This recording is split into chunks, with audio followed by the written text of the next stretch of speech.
Hello, flute players. It's Mr. Dean, and we're talking about the flute. Okay, there's really just a couple goals today with our flute. First of all is how to take it out of the case, put it together, talking about cork grease, and then how to play a note or just a few notes on it. And then guess what? We're going to put the flute back in the case. Before we do that, we're going to clean. So let's talk about the case first. Your case most likely looks like this, or maybe it has an outer case on it too. One thing to be mindful of is the latches. If it's time to keep it closed, you always have the latches closed, and it's time to open it, we can open up those latches. You got to kind of open them like this. Okay, I'm putting it towards me, but you should be able to open it towards you. A couple parts in here. This is the cleaning rod, the mouthpiece, where you put your mouth. Okay, this is the extension over here. And then this is the main body of the flute, okay? Oftentimes you will find a cleaning rag, and with a little luck, we also have, it's not chapstick, it should say cork grease on it. Definitely not chapstick, because this does not go on your lips, it goes, well, it goes on your flute, really. And so the first time you get it out, you may not even want to use any of this, okay? Let's actually work with just the mouthpiece here. Okay, so you notice we have a hole, okay? And then when I pick it up, I'm going to make sure that, I'm just going to test the mouthpiece right now. So I'm going to put my hand on the side of this here, and I'm going to put this broad part of the mouthpiece up over, and I'm not blowing into the hole, like directly inside of it like that. I'm trying to blow across it. So I put the mouthpiece right up to my mouth. Now, if yours sounded just like that, that's pretty good. And if you take your lips and you imagine like when you blow air, like you have this little tiny hole right there, that's called the aperture. And if you can make that even smaller and blow a little bit faster, you might be able to get even a higher note.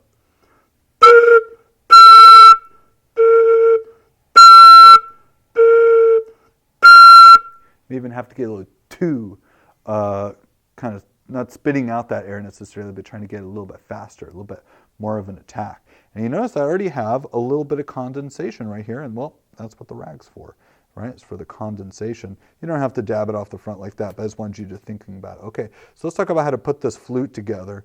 Usually right here is the name of the company that makes it, and you're going to line that up right just like this.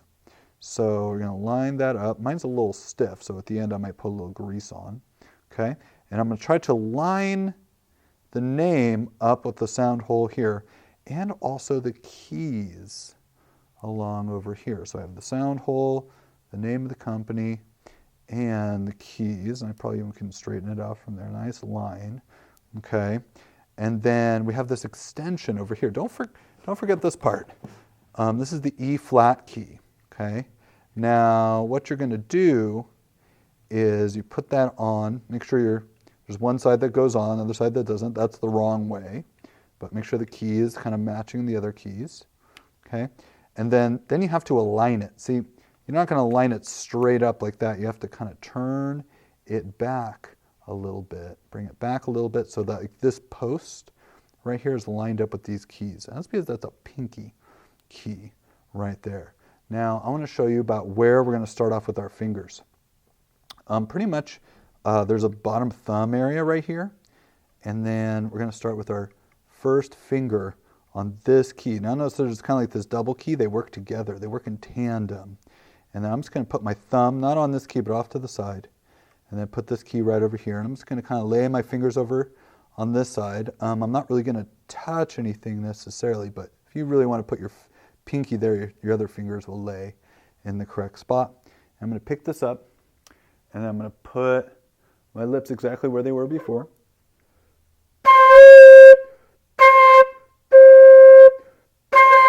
And notice that there's kind of like a lower note and then a higher note. I'm not the world's greatest flute player, so this is actually a pretty good example of how this might go for you. But there's a lower note that you can go a little bit slower. And then if you go a little bit faster, you can get to this higher note. And that's pretty much the first start for you, is to put the flute together and play some notes that are just like this. Okay. Now, if you want to go through and play the first exercise out of the book, you can. You have to learn how to do what's called a B flat. That's a finger here, pinky and pointer finger right here. You have to see I have my pinky there, my pointer finger right there. Okay, there you go. Now you can see it. And then on this side, I have thumb and pointer finger on that one right here.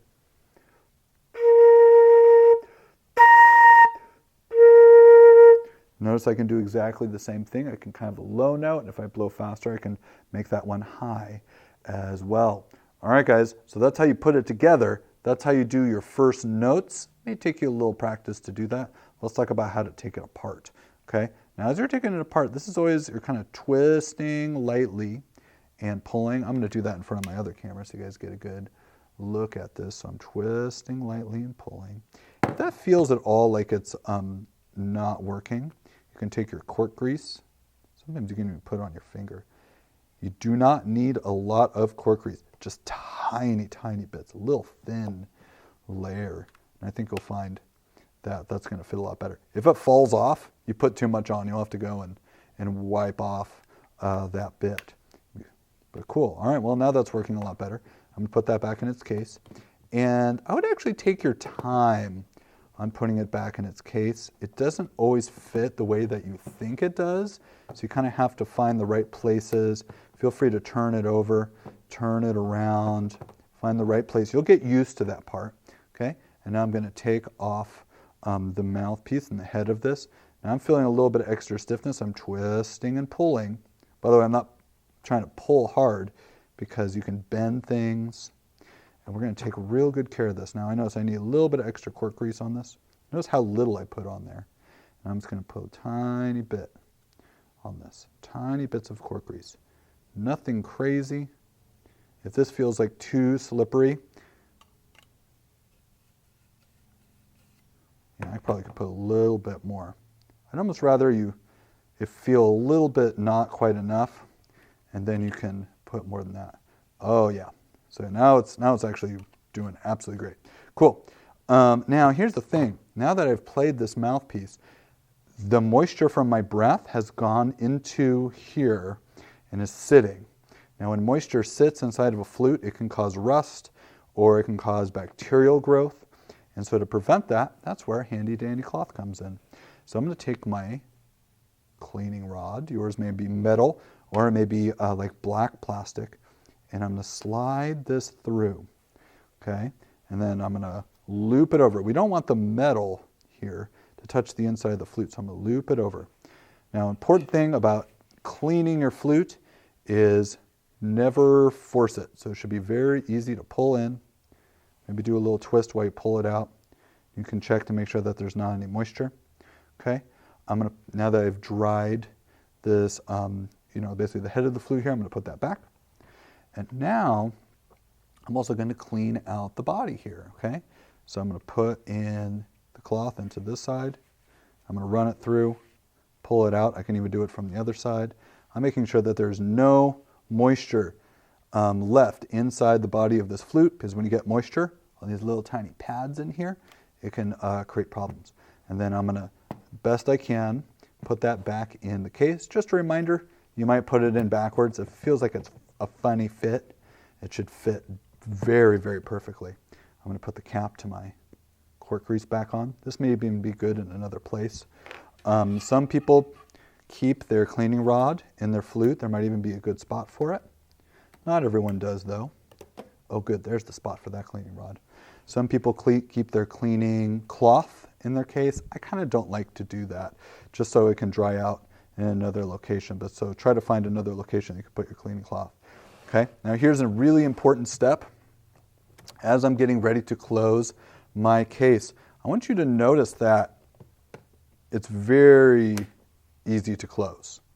If you feel like it's not closing fully, okay, like let me give you an example. If I put this in backwards, I'm going to put it in backwards on purpose,